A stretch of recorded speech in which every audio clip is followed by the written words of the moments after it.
Dr. Hayley Hayes-Roberts is a design historian, NIHS peer mentor, and was awarded an interdisciplinary PhD in history from UWC in 2020. Her thesis, Frameworks of Representation, a design history of the District 6 Museum in Cape Town, related to how the museum utilized design as a strategic and political tool to navigate and negotiate its presence and legacies of the apartheid forced removals in the city. Her research interests include post-apartheid museum design and curation, cultural branding, memory methodologies, gender and design, interdisciplinary research, visual history, intangible cultural heritage, cultural tourism, craft skills, expressive arts in healing trauma, and regeneration of the social self. And she is a recipient of DAC and NIHS scholarships from various periods from 2010 to 2020. Thank you, Hayley. As you know, you have about 30 minutes to 40 minutes for your presentation, and then we'll have a discussion in whatever time is left. Thank you, Nandarup. Just want to, yeah, can you, great. I'll just switch my video off just in case to facilitate, Great. Thank you so much. Thank you, everyone, for joining me today. Great. So the title of my presentation is District 6 Museum Image Making, Mapping Memories and Design at Harrington Square during Cape Town World Design Capital 2014. Just to set the scene of what I'll be talking about today is basically just a timeline looking at Cape Town, the District 6 Museum.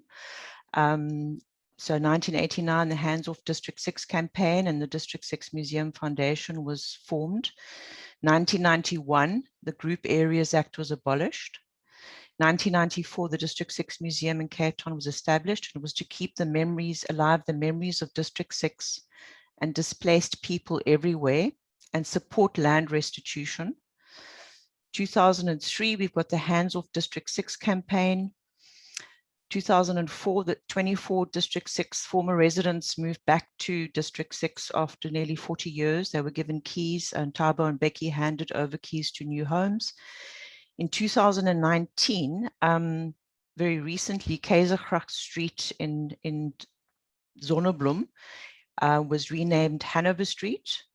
And also in 2019, Zonneblom was renamed District 6, which was a contested name for many years. On the right-hand side, you'll see an exhibition panel, just looking at different sites of forced removal across South Africa. And it's almost like a poem and looking at remembering different areas as well, not just District 6. On the black and white logo is the original logo of the District 6 Museum, and this is the latest rebranded version of the museum's logo. Okay, just a quote from Nigel Warden, Elizabeth van Heiningen, and Vivian Beckford-Smith. Historians, they note by the end of the 20th century, Cape Town had become a multicultural tourist mecca, with the likes of celebrities Kate Moss and Richard Branson could jive to Peter Gabriel's song Biko. Cape Town is again reinventing itself, and the world is invited to its renaissance. So this is 2014, and a seminal year in looking at World Design Capital and the District 6 Museum in the city, changes to ideas around design and what exactly design was in the city. It was used extensively, but I suppose this thesis also tries to surface the meanings of design and how it was mobilized.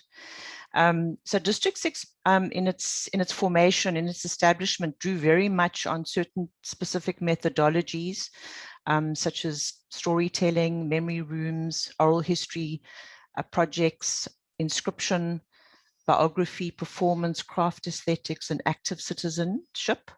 On the left, you can see an image of Manisha Collins conducting a guided tour within the museum, standing on the sort of seminal District 6 1960s floor map, which was handcrafted and inscripted over the years by ex-residents as they returned to the city. The craft aesthetic again is seen in the newsletter, and in the memory rooms there's a sense of a real intimate space with sound domes and so forth, with voices narrating histories of life in the district as it was. This is within the museum context. Just in terms of the methodology, Bonita Bennett was the former director of the District 6 Museum. Tina Smith was head of exhibitions and curation.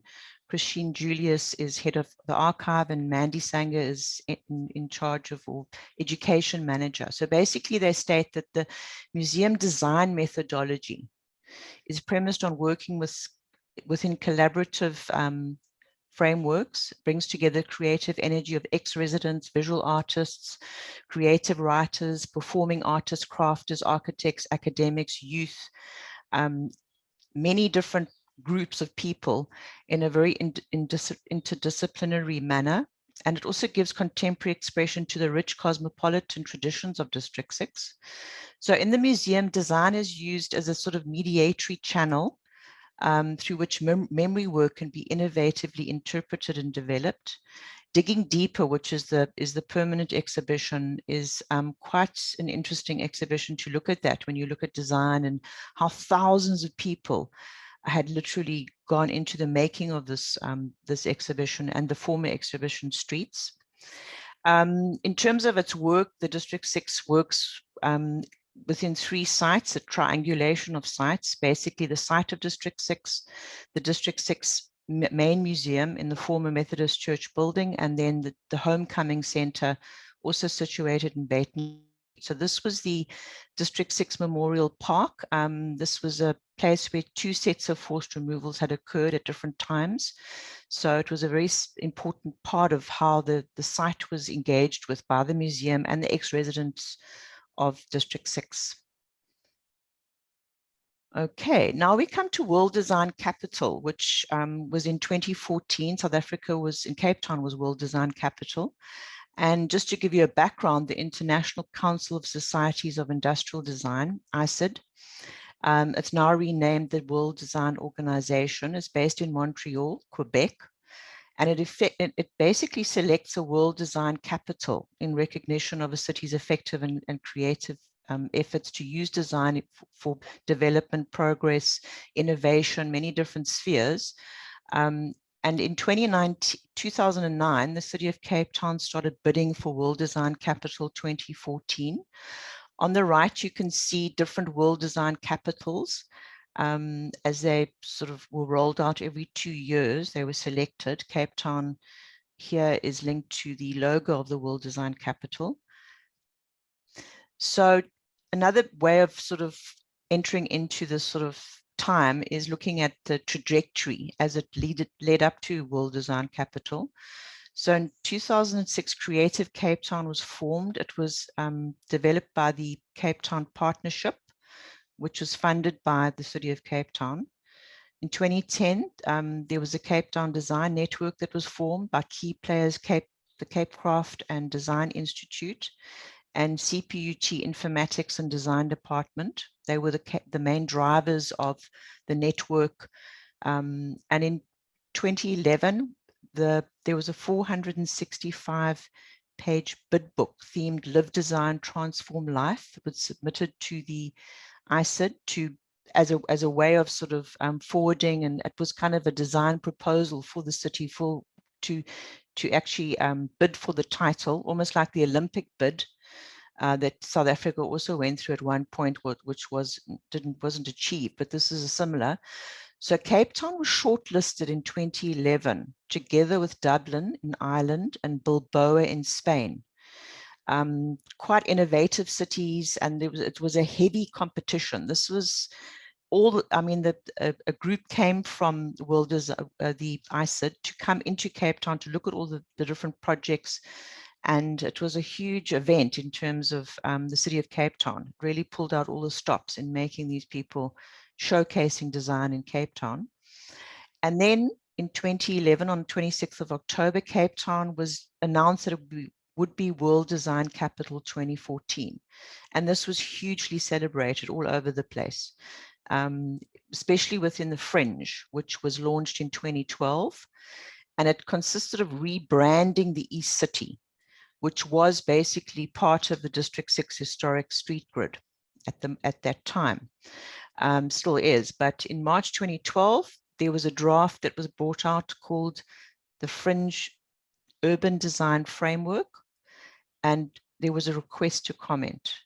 Also introducing urban design guidelines, a different set to Lucien Lagrange, the architect who had designed the new dwellings at District 6 for the ex-residents, returning ex-residents.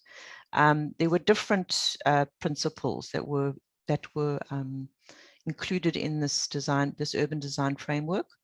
On the left are some logos that were generated in the process of establishing the e-city, the Fringe, Innovation and Design District, Cape Town Partnership, and also Creative Cape Town. Some of these have disappeared, or they're no longer available on online channels.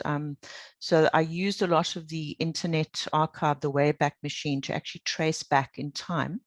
So this announcement was hugely celebrated. I mean, there were just events, there were parties, there were pop-up, you know, it just was relentless in terms of how this particular event was marketed. I mean, yellow and black was everywhere. People were buying into it, and was heavily marketed and funded by the City of Cape Town. We'll see how much, to the tune of the amount it was funded.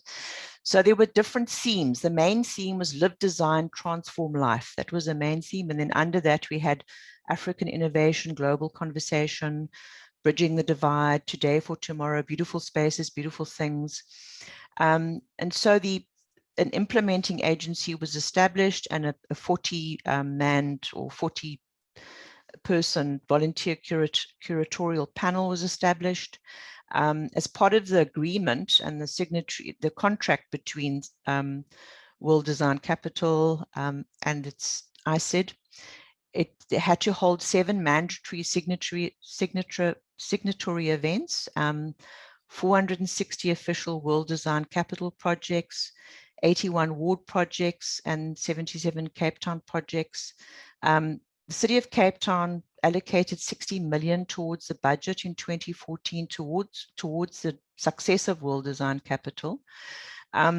Bidding also cost quite a lot of money, and there was a licensing fee as well in euros that had to be paid.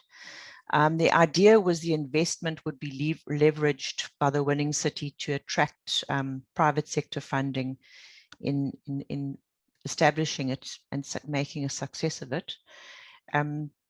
Here we have one of the main buttons you see, marketing tools, which was I Support 2014 Cape Town World Design Capital. There was a lot of social media generated with things like slogans. You can download this I Support Cape Town button to show your support. Join Cape Town by flying your World Design Capital colors and go yellow wherever you are. Visit this website, download this. There were all these instructions to create quite a lot of hype around this. And so online platforms were a big part of creating this energy around World Design Capital and what it could mean for Cape Town. Another important aspect was this really reaching out, and will you join us was quite a big feature of this time, especially conceptualized by Zaid Minty, who was the conceptualizer of the Fringe. And he basically stated that this was an important time. You must really stick with us. You must support us. Let's draw on our local resources, on our design culture. Cape Town is a design city. We've got our textile industries. We've got our graphic design industries. We've got our advertising industries. We've got incredible existing industries. So let's draw together. Let's collaborate and make this an incredible, sustainable, inclusive, and creative city. And will you join us? It was quite utopian, the way he framed the city, the future of the city. This was a real opportunity to change many problems in the city that, like apartheid, spatial engineering, all these things were thought to be part of the conversation when he was discussing it. But it was quite a spin and quite an exciting time to hear all of these things, these statements. For me, it was exciting as well. So the project heading referred to the East City as an experimental zone. So now we're going to move into the East City, particularly because this is where this paper sort of looks at, this presentation looks at things that happened in the East City, which was rebranded the Fringe. So there was this idea that world design capital and projects under its program would unlock the potential of the East City. The East City was, there were open spaces, there were, after forced removals, many buildings were demolished in that part of Cape Town in the CBD. And so there was kind of gaps and sort of open spaces.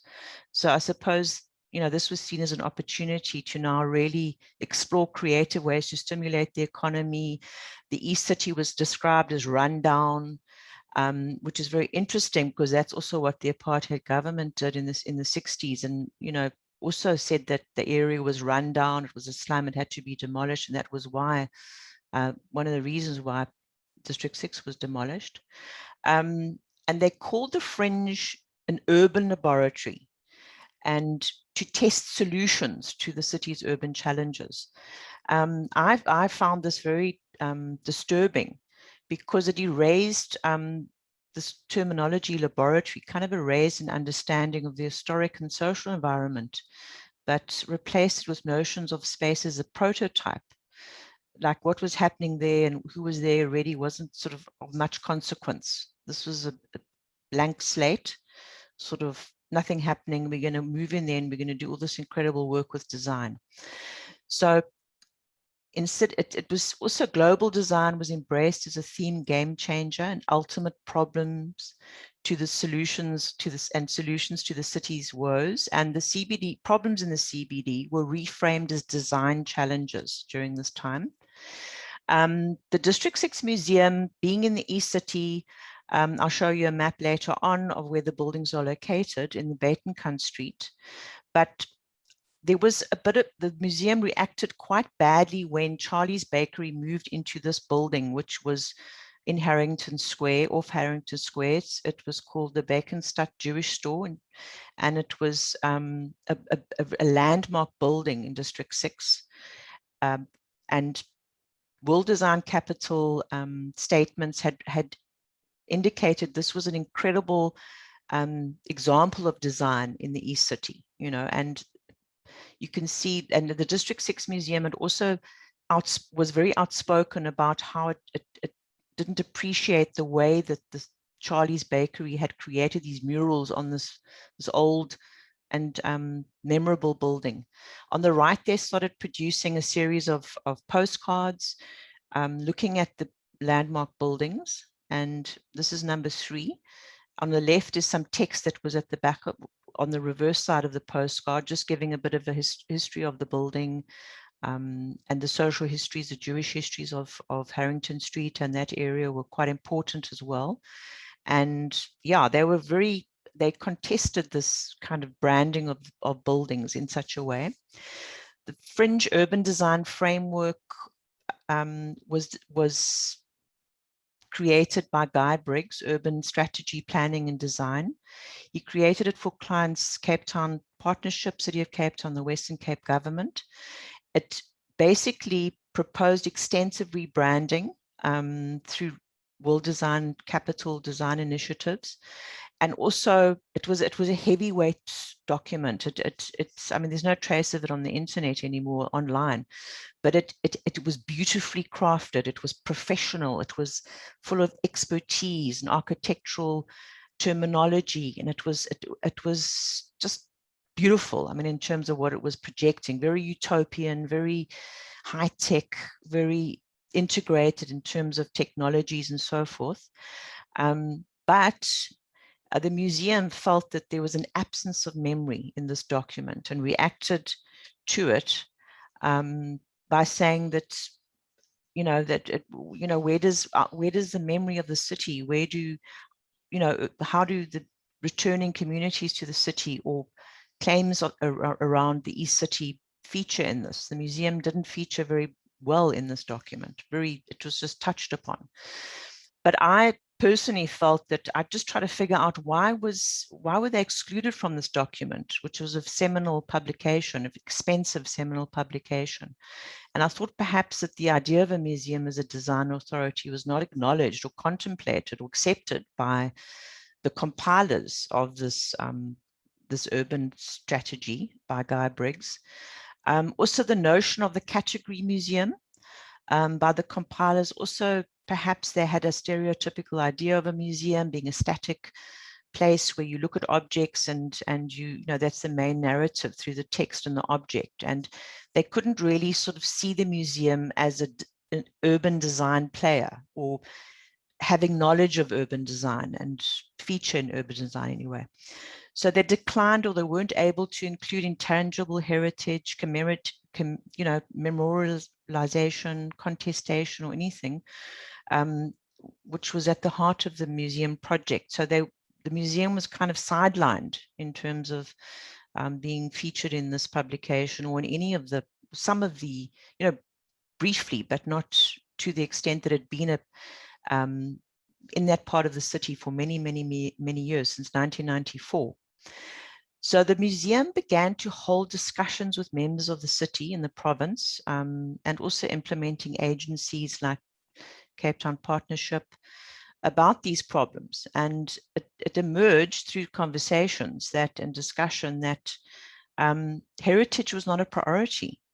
You know, it was one of the items taken into account when planning was discussed, like electrical points, transport, water provision, security, etc., cleansing. So it wasn't really seen as an important feature in the discussion around world design capital projects.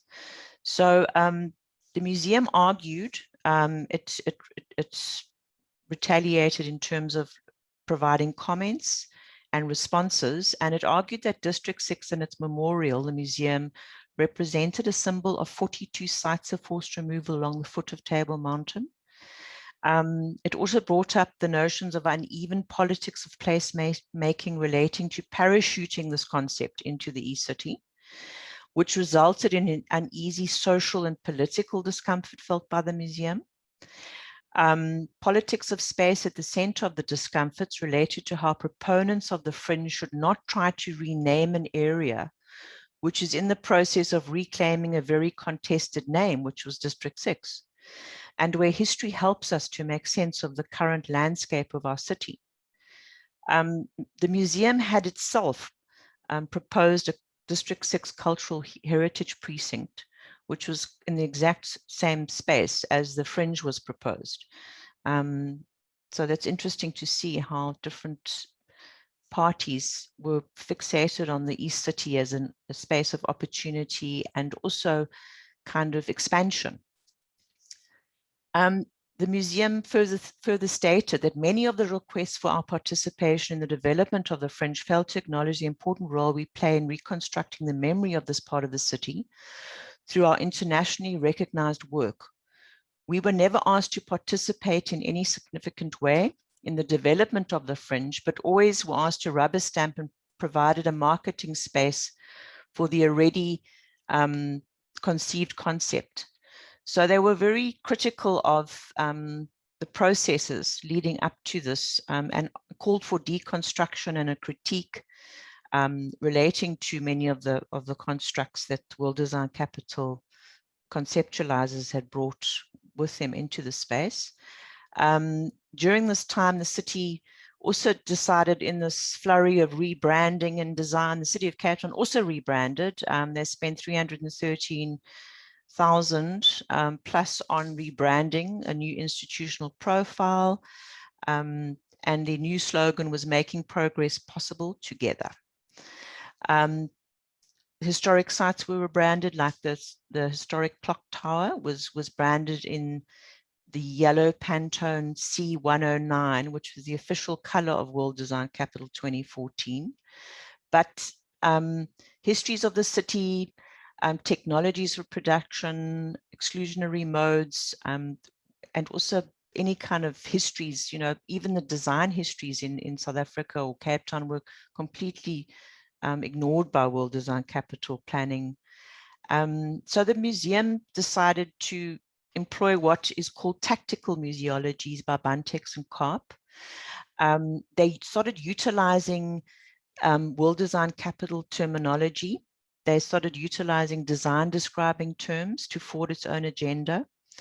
They also stated that the museum had a groundbreaking role to play as a design laboratory and incubator for reimagining post-apartheid museum design, and that their contribution was not recognized, being quite an innovative design institution. Great, and I will just quickly go into tactical museologies. Gustavo Buntex and Ivan Karp's identification. It's a strategy harnessed by community museums. Display in their history, actions and survival strategies, a tactical sense to maneuver with and against other institutions. It's a critical stance, so Gramsci's, they've referred to Gramsci's a war of position. So it's simultaneously a product of the alternative and provisional standing of these museums, often antagonistic and frictional relationship, either to established museums or the broader social order. So they adopted a specific stance in relation to what was happening in the East City. Here we have, on the right is the District 6 Homecoming Center with a mural, Hands on District 6. And on the left is the, it's a bit pixelated, the gathering, the invitation, which was a forum for discussion around this gentrification, design-led urban regeneration. And it was hosted by District 6 Museum and the Center for African Cities in May 2013.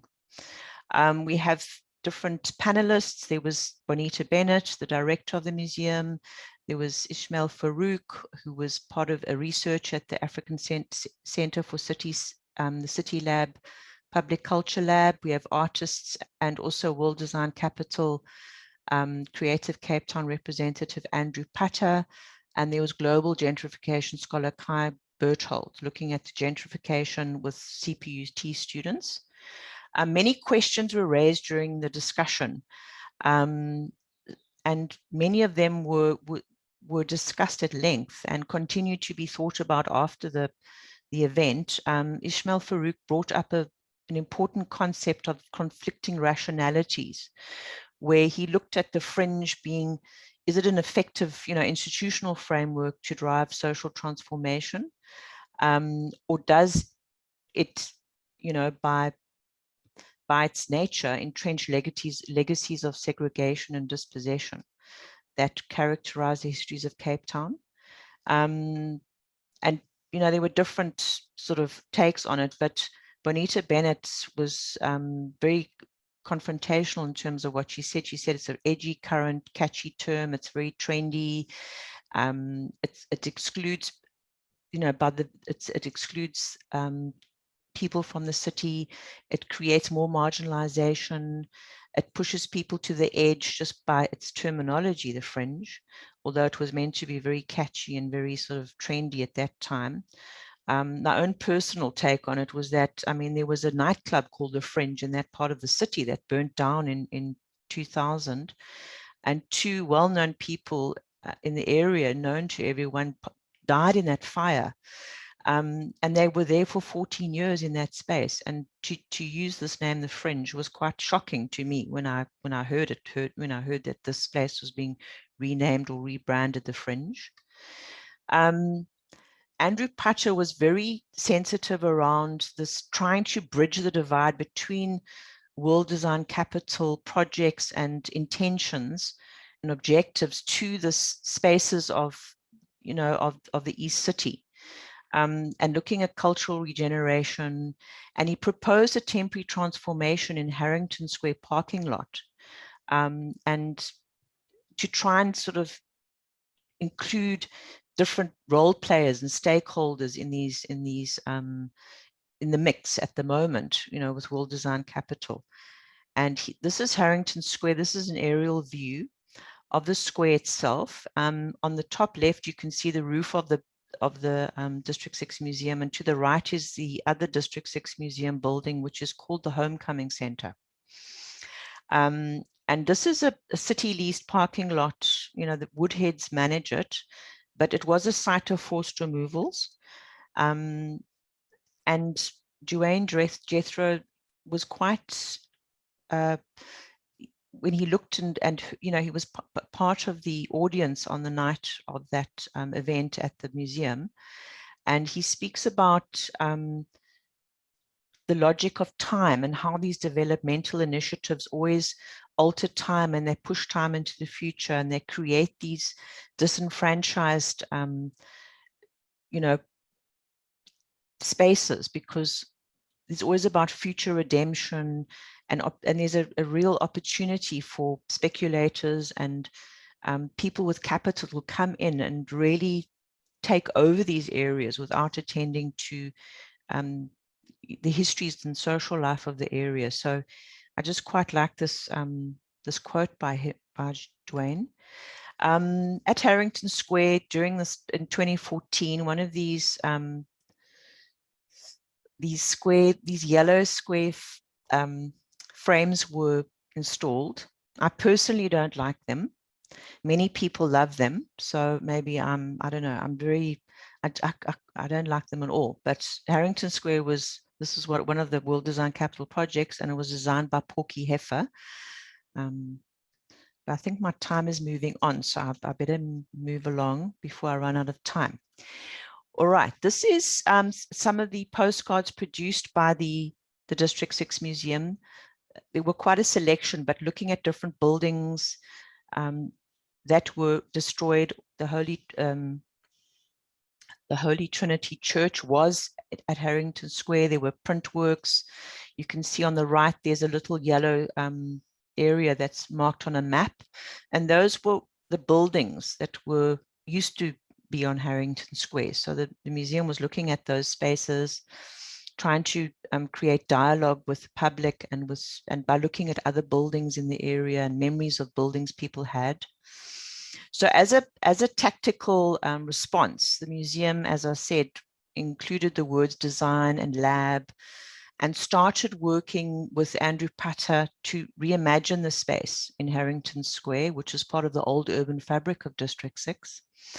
At that time, First Thursdays also came along in 2012 with food trucks, pop-up events, DJs. It was just buzzing. It was like the East City came alive. It was like this incredible sort of transformation, you know, of a space. And there was art, and there was performance, and there was just everything happening, you know, galleries, and just all these places came alive. New businesses moved into the East City, rebranded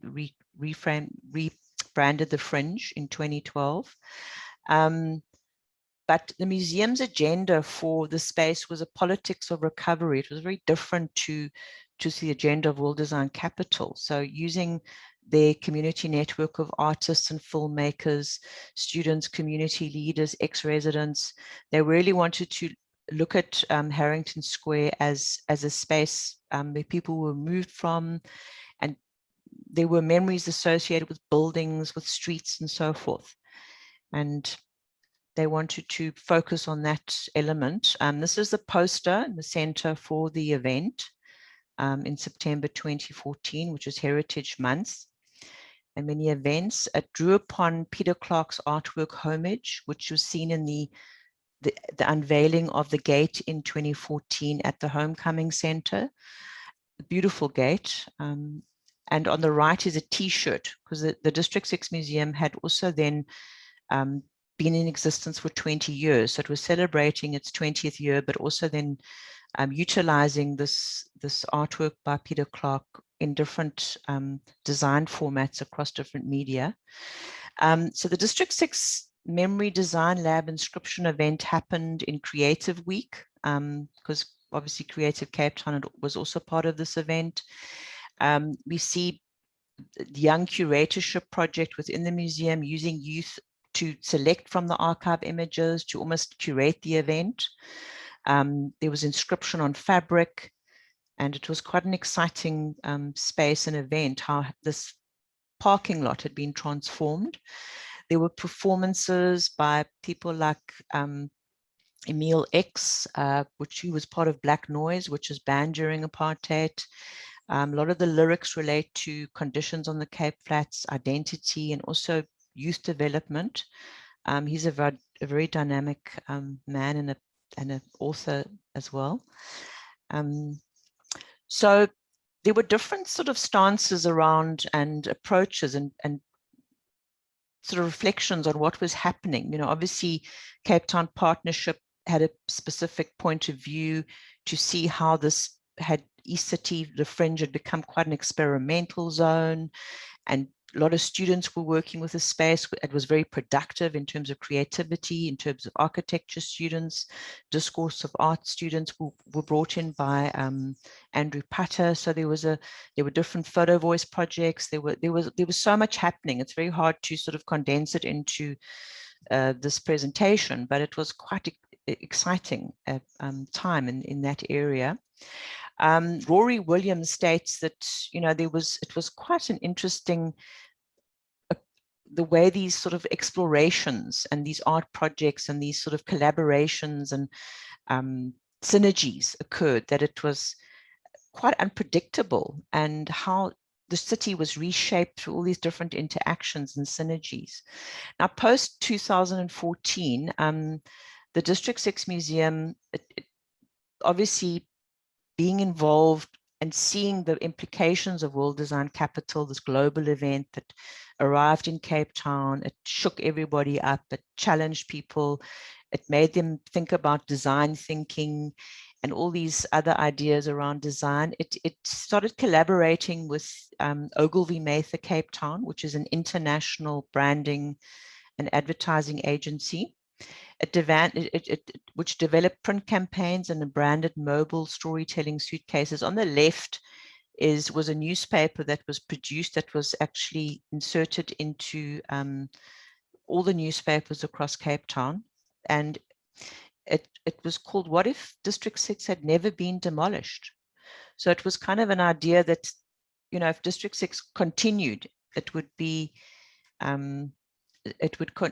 you know, these are the kinds of articles that could have been written. On the right, District 6 Museum also picked up that in Worcester, people in Worcester were starting to implement something like a pass system for workers coming into Worcester itself, like the old Dompas, the pass system. So the museum published this and offered them a free, okay, I can see you, Nandarup. I'm nearly finished. nearly finished. Sorry, because I thought I wanted some time for discussion. So yeah, okay, please. I'm nearly done. Sorry. Yeah. Okay, this is external branding. We see monotone colors. We see a kind of a very different look and feel to the craft aesthetic of previous years. And these are the kind of examples of how the museum rebranded using Ogilvy. Inside the museum as well, we have the tags and looking at different slogans like remembering 60,000 forced goodbyes. So more slogans were adopted, different print campaigns were adopted. Beautiful mapping of the district by Ogilvy's young creative team. Then we have the District 6 traveling suitcases, which were taken to the Cape Town International Airport and put on the luggage conveyor belt. And then these are just some more of the District 6 branded suitcases by Ogilvy. And then just looking at sort of more of the craft aesthetic in terms of existing innovation within the museum and the cookbook and projects. So basically, just to sum up, the District 6 Museum, it contested, but it also collaborated in World Design Capital on its own terms and became more enmeshed in branding. But as an institution, it continues to innovate and it continues to work with these conflicting rationalities and creative tensions in the site of the East City. Yeah, so basically, this is the last quote. The idea of Cape Town Renaissance was based on at least partly a dream. So some see it as a fantasy time space, a playground, and others, while other people are fighting for restitution in the city and for name changes in the city. And that's it. Great. Oh, excellent. Thank you. Thank you for that presentation, Hayley. We can have a set of. Sorry, apologies for interrupting your presentation a little bit, but just I was a little worried. But we have enough time. We have a good 15 minutes for discussion and comments. Please go ahead, Sean. Hi, Hayley. Sorry. Thanks for a great presentation. I mean, as someone who knows the historiography of District 6, it was great to learn lots of new things. I don't know the design aspects that you know so well. I just one question, and if you can't answer, that's fine. I was just curious. I mean, ongoing is the issue of actual restitution for roughly 2,500 families who have got the right to go back, which I know there's been a lot of political struggles around that.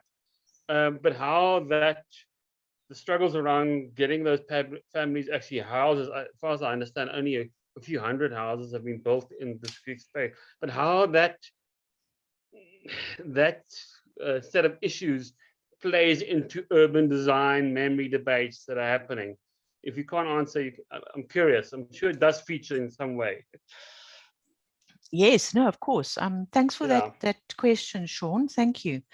It's interesting to see. I mean, I don't know much about the urban design and the architecture of the new, District 6, so to speak, the new dwellings. I mean, some people have said it looks like Mykonos, So there've been different sort of takes on what it represents in design terms. But I know there were different principles, urban design principles outlaid by like Lucien Lagrange, and other people working closely with the designs when they were redesigning the district, and which sort of opposed what Guy Briggs was proposing in his sort of fringe urban design framework. There were kind of different precepts and different precedents, as far as I can tell, which related more on expert knowledge, and there was different sort of methodologies of working, but I know the museum is more involved with supporting the restitution process and being, in terms of being there as a support, as a moral support, as a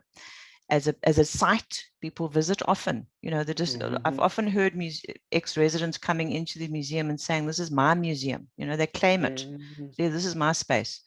So in terms of that, it's an interesting question, but I don't know much about, I didn't go deeply into that. I think the Fringe was an opportunity for urban planners and architects and students of architecture to sort of reimagine the spaces.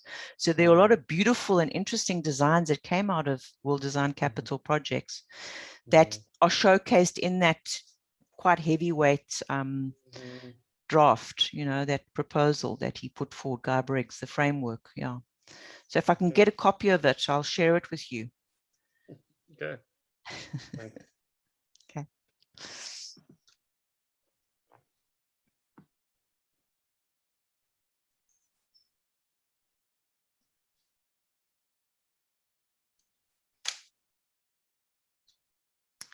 Sorry, thank you for that, Sean. Further questions, comments for Hayley?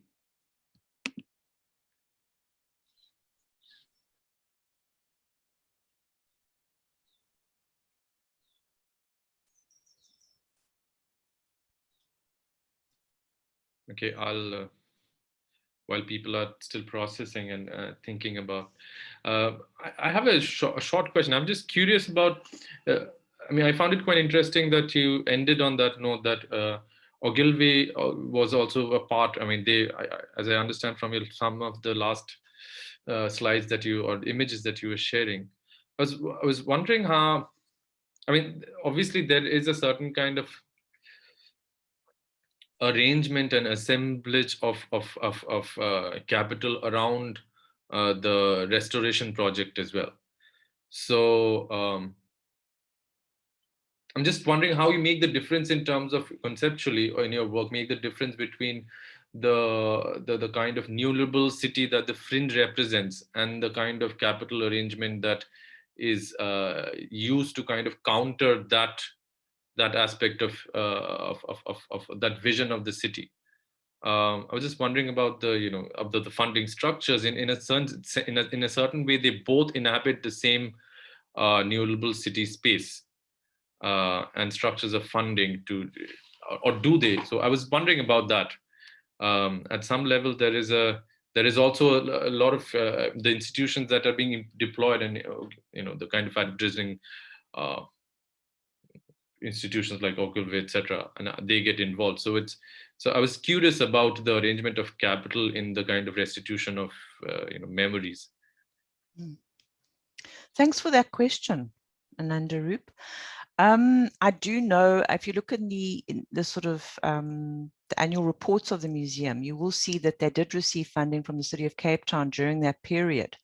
And that's interesting. I didn't write that into my thesis, but that is present. But also Ogilvy's involvement was interesting, because although the museum was contesting all the sort of millennial types that were coming in, innovative design, hip, trendy coffee shops like Truth Coffee, steampunk aesthetics, buildings being painted black. They were contesting all of this. But I think they then, because of this process of realizing how powerful design is, how they could use it strategically, then collaborated with Ogilvy and went to a young design team who, the very people they were sort of confronting in the East City, in the Fringe, they were then going to sort of collaborate with, after World Design Capital. So it's interesting how that worked. And yeah, I think it's fascinating to look at. I don't know all of the in terms of the funding and all of that. I hear what you're saying, and you are correct in terms of how these places are funded and how difficult it is. The museum's been through many sort of funding crises, and I think it's, those are not sometimes apparent, but they weather those storms, and they still continue to this day. So.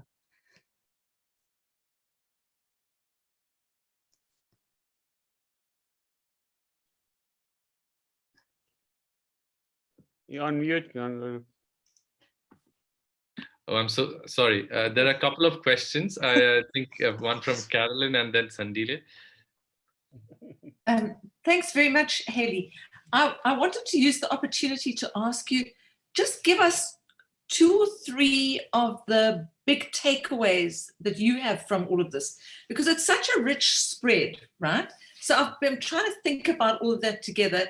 And obviously you've done the activity of flying above it in an aerial way. And how have you stacked it up? What have you, I want to know what your takeaways from this array are. I think that would be very helpful to us as well, and would guide our thinking about it. So the takeaways. Okay, thanks, Carolyn. Thanks for that question. To me, it seems like design is not neutral. I've trained as a graphic designer, as a textile designer. I've worked in the fashion industry, but meanings of design never really sort of were very important in that type of design. But just looking at a cultural institution, looking at museum work, looking at the sort of community museum and mobilization of memory methodologies, I think design is a political tool. It's a strategic tool. It's utilized in a very specific way by the museum. It's very publicly used, put it that way, to forward their agendas, to forward their programs, their projects. I think it's also part of the post-apartheid museum methodologies in new museums. You see a lot of, it's the archival photograph. It's a memory room as a model or as a template. Also, you see it in many different museums. You also see oral histories, as Sean's mentioned. The oral history is such an important part of, and also the changes in the city. There was a sensitivity to the histories from below, marginalized histories, and with it, the coming of World Design Capital, even with FIFA World Cup in 2010, there was a shift away. Yes, Carolyn, did you want to? Well, I wanted to, if Anandrup will allow me to push you a little bit harder. Yes, okay. Yes, please go ahead. If design is not neutral, right, which at one level, the point's obvious, okay? At another level, and you started to unfold it, it's not obvious. If it's not neutral, and I don't expect you necessarily to answer me on the hoof now, but for me, the interesting question is, then what does this array of material tell us about, then what should we think? What are we enabled to think about the non-neutrality of it? And you know, so I'm trying to push you harder, because I think you've got fantastic material here. And so I want to know what happens if you go beyond the idea that it's not neutral. Then what to, you know, what do you want? What would we all want to see and say about these processes? So don't feel that you've got to like answer that now, but I wanted to push the question harder. Thanks. Great. I think it relates very much to, you know, the visual cultures, you know, currently live in. So have a visual presence, have a like make a mark through design. I mean, the website has been redesigned about 3 or 4 times. So I've tracked that, you know, in terms of how it changed and what was used and what. So it's very detailed. But yeah, that's a good question, Carolyn. I think I'm going to have to give it a lot more thought, because it raises all kinds of ideas and ideologies that design is you know, used in this particular way by the museum, and also by, you know, as World Design Capital came along, what they were doing with design is very it's loaded, it's heavily loaded with meanings, with, you know, it's how people identify themselves as communities of practice or practicing communities in a specific space. And it's almost like disciplines are fighting against each other in these spaces and places, you know. Yeah, thank you. Sandile?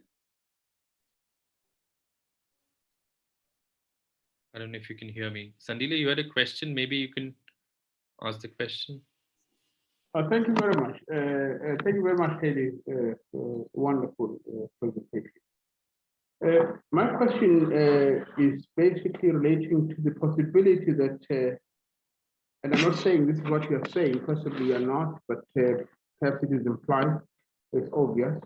You know, the idea of reclaiming the memory that District 6 represents is somehow an idea, in my view, that would be subversive to the political currents that govern the city of Cape Town, or to a certain degree, to a large degree, actually, the Western Cape.